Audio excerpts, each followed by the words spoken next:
Դատավճիռը, որը որ կայացվել է, ոտից գլուխ ապօրինություն, հա։ Եվ այդ խնդիրները այնպիսի խնդիրներ են, որ նույնիսկ առանց ապացույցների գնահատման պետք է արդարացում տեղի ունենար եւ վերաքննիչ դատարանն այլ հնար չունի օրենքի իմաստով կամ բեկանելու դատական ակտը։ Իհարկե մենք հասկանում ենք այս գործով ինչա տեղի ունենում եւ իրավական գործընթացները կարող է հանկարծ այն հունով չթան ոնց որ պետք են, բայց օրինակ ընդդատության կանոնի խախտումը, որ դատարանը Գյումրի Շիրակի մարզի ընդհանուր ավարտության դատարանի ենթակա գործը քննել է Երևան քաղաքում։ Սա բացարձակ տեխնիկական չի, այնքան տեխնիկական չի, որ քրեական դատավարության օրենսգրքում մի քանի հիմք կա, որոնց դեպքում պարտադիր բեկանման ենթակա է, օրենքում որ օրինակ եթե մնացածը գնահատման ենթակա են, սա գնահատման չի, այս փաստը կա, վերաքննիչը պարտավոր է բեկանի, այսինքն այդ աշխարհի կարևորությունը։ Վերաքննիչի կազմի մասով ինչ կարծիք ունեք։ Կազմի մասով մասից Մելքոնյանը չէ։ Եկեք այս պայն մենք դրա մասին կազմի մասով բան չասենք, որովհետև հաջորդ նիստերին մենք կոնկրետ կունենանք ասելիքներ եւ դուք կլսեք։ Դատախազությունը եւս բողոքարկել եք, չէ՞։ Բողոքարկել է։ Ինչ է ուզում դատախազությունը։ Ասում են, որ 2 տարին քիչ է, 2.5 տարի է պետք, այստեղ ձեզ ուզում եմ ուշադրություն հրավիրեմ, որ օրենքը ասում է, այս հիմքով կարող է բեկանվել դատական ակտը, եթե ակնհայտ անարդար է։ Այսինքն 2 տարի թե 2.6, այսինքն 2 տարի 6 ամիս դատախազության կարծիքով 2 տարին ակտային անարդար է, ակնհայտ եւ պետք է 2 տարի 6 ամիս լինի։ Ակնհայտ է, չէ՞ որ այստեղ աբսուրդ է իրավաբանություն գոյություն չուներ։ Թեև ասում եք դատարանի կազմի մասին, բայց չենք կարող չնկատել, որ կազմի դատավորներից մեկը Վաչե Մարգարյանն է, որը նախկինում հայտնի գործերով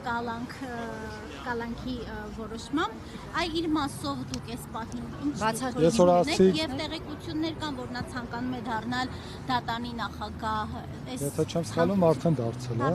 Հա, սա առաջինը։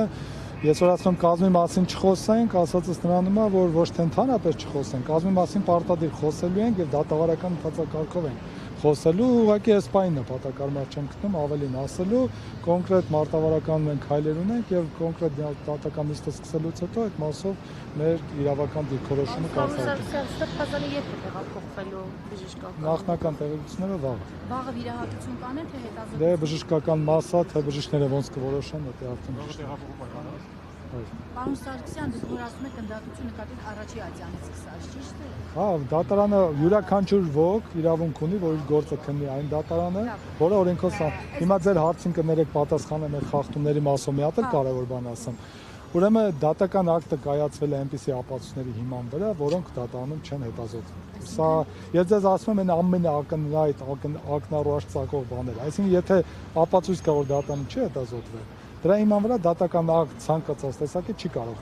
կայացվել։ Հետևաբար վերաքննիչի համար սա եւս ակնհայտ եւ պարտադիր պայման է, որպեսզի բեկանի դատական ակտ ուղղակի մեր կնոց։ Ես հիմա ուղղակի մարտավարական նորից չեմ ուզում ամբողջ ծավալը բացեմ, բայց նորից դատավճռում գրված են ապացույցներ, որոնց հիման վրա մեղավոր է ճանաչում։ Այդ ապացույցներից ոմանք դատանում չեն հետազոտվել։ Իսկ եթե դուք Չէ, անփութություն է, չգիտենալ է, շտապեցողություն է, որը իրենք ունեցել են, այսինքն իրենք խնդիր ունեին դատական ակտ կայացնելու, կայացել են, օրինականությունը իրենց համար այդքան էլ կարևոր չէ եւ հույս ունեն, որ մենք չենք նկատի։ Անկեղծ ասած մենք նկատել ենք, այդ մասին բողոքում նշել ենք եւ մեծ հարց է, թե ոնց են փորձելու դա շրջանցեն, որովհետեւ դրա շրջանցման հնարավորություն չկա, բացի ավելի մեծ ապօրինությունից։ Պարոն Սարգսյան, Արմինե Մելիքսեյցյանին դատական նիստերի ընթացքում դուք բարձրացրել եք, հա, ոչ օրինական, այսպես որոշումների մասին, դրա հետ կապված ինչ-որ մարմնի դիմել եք նախարարությանը, չգիտեմ, հանձնաժողովին, որպեսզի կարգապական վարույթ լուծվի։ Մենք կոնկրետ վերաքննիչ բողոք ենք ներկայացրել, սպասում ենք ընթացակարգային տեսնենք, թե ոնց է լինելու, որովհետեւ մենք չենք կարծում, որ Արմինե Մելիքսեյցյանով ավարտվելու է սա, որովհետեւ մենք տեսնում ենք, թե սրբազանը հետ կապված եւ այս գործի հետ կապված ինչ է տեղի ունենում։ Հետևաբար այդ փաթեթը ընդհանուր առմամբ մենք ավելի խորությամբ կներկայացնենք հավանաբար ավելի մեծ շրջանակով եւ ավելի մեծ ծավալով։ Եվ պարոն Սարգսյան, պահպան պայմանների վերաբերյալ գիտենք, որ 3 սրբազաններ մի խցում են, ինչպես է, նեղվածք չէ, չգիտեմ, ինչ խնդիրներ են։ Դե այդ առումով չեմ կարծում, որ նեղվածք կա։ Մարդկային առումով երևի թե ավելի լավ է, որ իրար հետ են։ Այսինքն կարծում եմ, որ իրենք շփման ավելի հիմնական գծեր ունեն եւ հնարավորություններ, այլ հարցը թե ինչ են այդպես անում եւ դրանից հետո արածը ինչ կերպ են փորձում ապօրինի եղանակներով ի վնաս օգտագործել, այստեղ է որ կա քննարկման առարկա, բայց հիմա այս բանը այս գործով դրա քննարկման կարիք չկա։ Պարոն Սարգսյան, ինչքան գնահատեք վերաքննիչի օբյեկտիվությունը հետագայում, ակնկալիքը ձեր որն է։ Հատկապես առաջին մարգարեի մասով։ Հիմա նորից պետք է կազմի մասով խոսել։ Կան ձեր կարծիքով արդարացնել։ Ես կարծում եմ, որ այս գործով դատավորների վրա միանշանակ նույն ճնշումը լինելու է եւ կա կամ եթե ճնշումը չկա էլ իրենք արդեն գիտեն թե ինչ է իրենցից ակնկալվում։ Սա առաջինը, որ կարծում եմ, որ այս խնդիրը կա։ Կազմում կա դատավորներ, որոնց մասով ես այս պահին դեռևս չեմ արտահայտվի, բայց նորից գրավոր առումով մենք մեր դիրքորոշումները կներկայացնենք եւ մենք չենք կարծում, որ թեկուզ կազմել է պատահական ձևավորվել, ավելին մենք ուղղակի մեր հույսը ինչու՞մ է, մեր հույսը իրավաբանությունն է եւ այն փաստերը, որոնք որ այնքան ուժեղ են, որովհետեւ այն ինչ որ հրապարակային տեղի ունենալու, դրա շրջանցման եղանակը ուղղակի չունի վերաքննիչը։ Եթե իրենք որոշելու են կրկին ակնհայտ ապօրինի դատականակ կայացնել, դրա դեմը ոչինչ չեն կարող անել, որովհետեւ որոշում կայացնողը իրենք են, կնիկն ու ստորագրությունը իրենք են դնում, այսինքն այստեղ չեն կարող այլ մեթոդ կիրառել, քան իրավական գործընթացները, բայց կա գործ, որտեղ դու ներկայացնում ես փաստեր, որոնք որ տարբեր իրավաբաններ կարող են տարբեր կերպ գնահատել, իսկ այս գործով մենք ներկայացնում ենք փաստեր, որ անհնար է այդ կերպ գնահատել, դրանք մաթեմատիկական ճշգրտություն են իրավաբանության մեջ։ Դրա մեջ մտնում է այն, որ մարդը ընդհանրապես տեսակետ է հայտնել, այսինքն գործողություններ իշխանության զավթման հետ կապված դատախազությունը ի վերջո առաջին ատյանում բերեց, ներկայացրեց դատարան։ Եթե հիշում եք, ամբողջ դատականության ընթացքում առաջացանում խնդրում, աղաչում էինք, ասում էինք ընկերներ, կասեք այդ կոչի վերջը ո՞րն էր։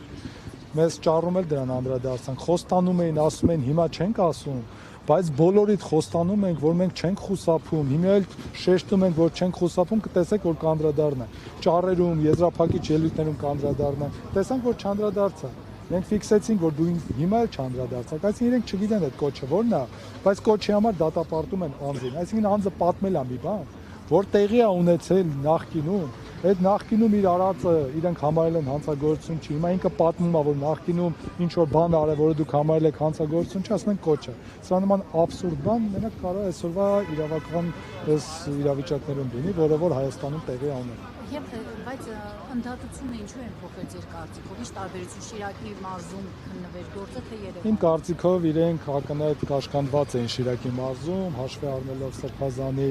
մարդկային եւ բարոյական այդ հեղինակությունը,